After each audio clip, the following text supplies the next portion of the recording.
I am बाबा तूनवाले। रात के 12 बजे के बाद गुजरात के वापी इंडस्ट्रियल एरिया की सड़कें पूरी तरह सुनसान हो जाती हैं। लेकिन कहते हैं उस वक्त एक ऑटो चलता है और उसमें बैठने वाला कभी घर नहीं पहुंचता।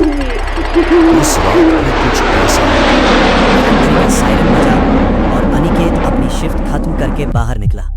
उसका शरीर थक चुका था, आंखें नींद से भरी थी। तभी उसका फोन बजा। हेलो माँ, बेटा आज जल्दी घर आ जाना, पता नहीं क्यों दिल घबरा रहा है। अनिकेत हल्का सा हंसा। बस माँ, 15 मिनट में पहुंच जाऊंगा। उसने कॉल काट दिया, लेकिन ना जाने क्यों उसके दिल में भी एक अजीब सी बेचैनी शुरू हो गई। आज सड़क कुछ अलग दिख रही थी, हवा ठंडी थी और स्ट्रीट लाइट बार बार टिमटिमा रही थी।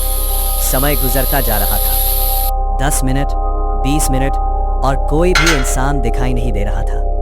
तभी दूर कोहरे के बीच से एक हल्की सी लाइट उसकी तरफ बढ़ती दिखाई दी। एक पुराना ऑटो जिसकी आवाज अजीब सी खड़खड़ाहट भरी थी।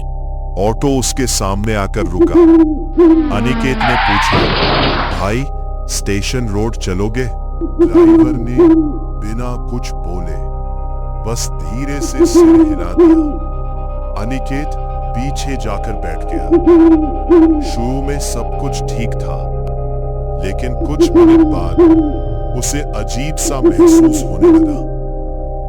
उसने सामने लगे शीशे में देखा, ड्राइवर दिख ही नहीं रहा था। उसे लगा शायद अंधेरा है। फिर उसका ध्यान पीछे की तरफ गया।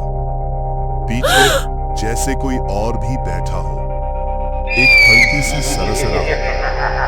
अनिकेत ने धीरे से पूछा, भाई और कोई बैठा है क्या? उसे कोई जवाब नहीं मिला। अब उसका दिल तेजी से धड़कने लगा।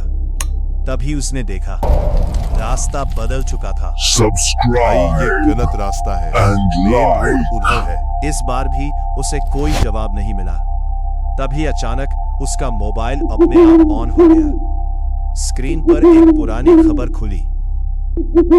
5 साल पहले इसी रास्ते पर एक ऑटो में जिंदा जले 6 लोग। अनिकेत के हाथ पैर कांपने लगे। उसने डरते हुए ड्राइवर के कंधे पर हाथ रखा। जैसे ही उसने हाथ रखा, उसका खून जम गया। ड्राइवर हैंडल छोड़कर गायब हो गया। अब ऑटो अपने आप चल रहा था। अनिकेत चीख पड़ा। उसने मोबाइल की फ्लैशलाइट ऑन की। उसने देखा ड्राइवर की सीट पूरी तरह खाली है, लेकिन ऑटो खुद चल रहा था। हैंडल अपने आप घूम रहा था। एक्सीलेटर अपने आप दब रहा था। अनिकेत ने डर के मारे पीछे देखा और इस बार उसकी सांसें थम गई। पीछे 5 जले हुए साए बैठे थे। उनकी आंखें सीधे उसी को घूर रही थी। धीरे धीरे सब उसके और करीब आने लगे। हम घर नहीं पहुंच पाए, अब तुम भी नहीं पहुंचोगे। अनिकेत चिल्लाने लगा, कोई रोक इस ऑटो को, कोई है, बचाओ बचाओ। उसने कूदने की कोशिश की, लेकिन मानो उसका शरीर जैसे ऑटो में जम सा गया हो। वो सीट पर से हिल भी नहीं पा रहा था। अब वो पूरी तरह फंस चुका था। ऑटो की स्पीड लगातार बढ़ती जा रही थी। 40, 60, 80। धीरे धीरे वो एक पुराने खंडहर के सामने पहुंच चुका था, जहां सालों पहले एक अनाथालय हुआ करता था, जिसमें 3 साल पहले आग लग गई थी। आग में लगभग 33 बच्चे और एक बूढ़ी औरत जलकर खाक हो गए थे। वो खंडहर एक पुराने बंद पड़े हाईवे से जुड़ा हुआ था और उसके आगे सिर्फ एक गहरी खाई थी। अचानक ऑटो के अंदर बर्फ जैसी ठंडक फैल गई और तभी ड्राइवर की सीट पर वो अचानक से बैठ गया, एक कंकाल, जला हुआ, भयानक। उसने अपनी गर्दन घुमाई और अनिकेत की तरफ देखकर हंसने लगा और बोला, आज से तुम्हारा मालिक मैं हूं। तुम्हारी शिफ्ट अब हमारे साथ है। हा हा हा हा। अनिकेत ये सब देखकर सुन्न हो चुका था। अनिकेत की आखिरी चीख गूंजी और ऑटो अपनी पूरी स्पीड के साथ खाई में गिर गया। सब कुछ खत्म।